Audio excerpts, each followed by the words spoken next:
தமிழக மக்களுக்காகவே தம்மை அர்ப்பணித்துக் கொண்டு ஏழை எளிய மக்களின் நல்வாழ்வுக்காக அயராது பாடுபட்டு வரும் முதலமைச்சர் செல்வி ஜெயலலிதா பொய் வழக்கால் வஞ்சிக்கப்பட்டதிலிருந்து மீண்டெழுந்து நிச்சயம் வெற்றி பெறுவார் என்றும் மீண்டும் சரித்திரம் படைப்பார் என்றும் தமிழக மக்கள் உறுதிபட தெரிவித்துள்ளனர்.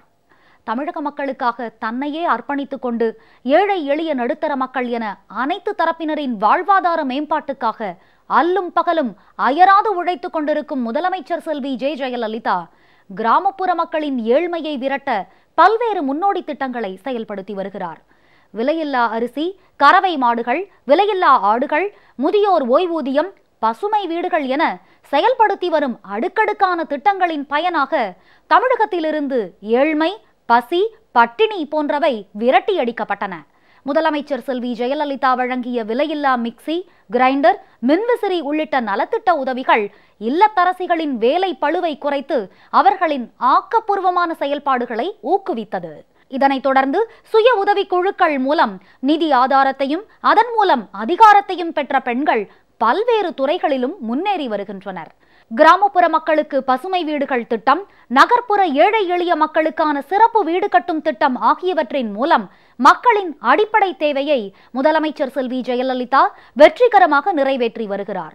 கருவுற்ற ஏழை தாய்மார்களுக்கு உதவித்தொகை 12,000 ரூபாயாக உயர்த்தி வழங்கப்படுவதுடன் அவர்களுக்கு சத்தான உணவும் வழங்க வகை செய்திருப்பவர் முதலமைச்சர் செல்வி ஜெயலலிதா.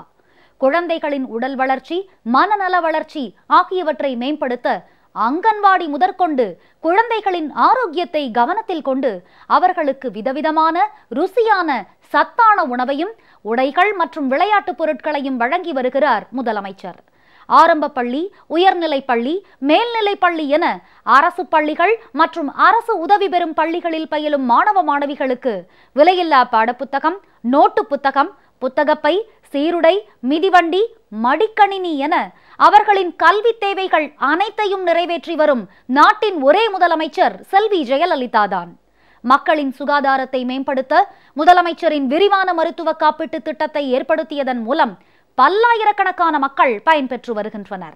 மேலும் கிராமப்புற ஆரம்ப சுகாதார நிலையம் முதல் அனைத்து மட்டங்களிலும் அரசு மருத்துவமனைகள் விரிவாக்கப்பட்டு நவீன மருத்துவ கருவிகளுடன் மேம்படுத்தப்பட்டுள்ளன. பல்லாயிரக்கணக்கான செவிலியர்கள், துணை மருத்துவ ஊழியர்கள் மற்றும் மருத்துவர்கள் நியமிக்கப்பட்டு 24 மணி நேரமும் மக்களுக்கு சுகாதார சேவை அளிக்கப்பட்டு வருகிறது. முதலமைச்சர் தொடங்கிய 104 மருத்துவ ஆலோசனை பெறும் திட்டமும் 24 மணி நேரமும் மக்களுக்கு சரியான மருத்துவ சிகிச்சைக்கான வழிகாட்டுதலை அளித்து வருகிறது. தமிழகத்தின் அனைத்து கோயில்களிலும் அன்னதான திட்டத்தை வெற்றிகரமாக செயல்படுத்தி வரும் முதலமைச்சர் செல்வி ஜெயலலிதா இந்துக்கள் முக்திநாத், மானசரோவர் ஆகிய இடங்களுக்கு புனித யாத்திரை மேற்கொள்ளவும், கிறிஸ்தவர்கள் ஜெருசலத்திற்கும், இஸ்லாமியர்கள் மெக்காவுக்கு ஹஜ் பயணம் மேற்கொள்ளவும், புனித ரமலான் கொண்டாடவும் மானிய தொகைகளை தொடர்ந்து அதிகரித்து அளித்து வருகிறார். தமிழகத்தின் உரிமைகளை நிலைநாட்ட உறுதியான திடமான நடவடிக்கைகளை மேற்கொண்ட முதலமைச்சர் செல்வி ஜெயலலிதா மத்திய அரசை காவேரி நடுவர் மன்ற இறுதி தீர்ப்பை மத்திய அரசிதழில் வெளியிட வைத்தது, முல்லை பெரியாறு அணை நீர்மட்டத்தை 142 அடியாக உயர்த்திட உச்சநீதிமன்ற தீர்ப்பை பெற்றதுடன் அதனை செயல்படுத்தவும் நடவடிக்கை மேற்கொண்டது, NLCயின் பங்குகளை தமிழக அரசின் பொதுத்துறைகள் மூலம் வாங்கி NLCயை தனியார் மையத்திலிருந்து மீட்டு தொழிலாளர்களின் உரிமையை பாதுகாத்தது என எந்த மாநில முதலமைச்சரும் சாதிக்க முடியாத சாதனைகளை சாதித்து காட்டியுள்ளார். கச்சத்தீவை மீட்கவும் உறுதியுடன் சட்ட ரீதியாக நடவடிக்கை மேற்கொண்டுள்ளார்.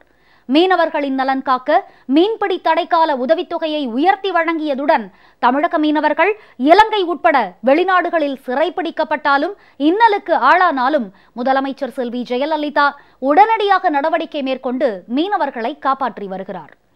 தமிழகத்தில் உணவு உற்பத்தியை அதிகரிக்கவும், விவசாயிகளின் வாழ்வாதாரத்தை மேம்படுத்தவும் விலையில்லா மின்சாரம், விதை நெல், உரம், பூச்சிக்கொல்லி மருந்து, தேவைக்கேற்ற கூட்டுறவு கடனுதவி என அனைத்து உதவிகளையும் வழங்கி வரும் முதலமைச்சர் செல்வி ஜெயலலிதா நெசவாளர்களின் வாழ்வாதாரத்தை மேம்படுத்த தறிகளுக்கு இலவச மின்சாரம், நெசவாளிகளுக்கு வீடு கட்டும் திட்டம் என பல்வேறு நலத்திட்டங்களை செயல்படுத்தி வருகிறார். முந்தைய திமுக ஆட்சி காலத்தில் இருளில் மூழ்கியிருந்த தமிழகத்தில் மின் உற்பத்தியை படிப்படியாக அதிகரித்து மின்வெட்டே இல்லாத மாநிலமாக மாற்றி சாதனை படைத்தார் முதலமைச்சர் செல்வி ஜெயலலிதா. தமிழகம் உலகின் பெருநகரங்களுக்கு ஈடாக வளர்ச்சி பெற தமிழ்நாடு தொலைநோக்கு திட்டம் 2023 உருவாக்கி வெற்றிகரமாக செயல்படுத்தி வருகிறார். இதன் பயனாக இந்தியாவில் முதலீடு செய்யும் வெளிநாட்டு நிறுவனங்கள் அதிக அளவில் தமிழகத்தில் முதலீடு செய்து வருகின்றன. எல்லாவற்றுக்கும் மேலாக அம்மா உணவகம், அம்மா குடிநீர், அம்மா உப்பு, அம்மா மருந்தகம், அம்மா சிமெண்ட் என புதிய திட்டங்கள் மூலம் குறைந்த விலையில் ஏழை எளிய மக்கள் தங்கள் அடிப்படை தேவைகளை பெற்று முதலமைச்சர் செல்வி ஜெயலலிதாவை நெஞ்சார வாழ்த்தி வருகின்றனர். இந்நிலையில் சதி திட்டத்தின் விளைவாக வஞ்சிக்கப்பட்டுள்ள முதலமைச்சர் செல்வி ஜெயலலிதா மீண்டும் வெற்றி பெற்று தமிழகத்தை காப்பாற்றுவார் என அனைத்து தரப்பு மக்களும் முதலமைச்சருக்கு பேராதரவு தெரிவித்த வண்ணம் உள்ளனர்.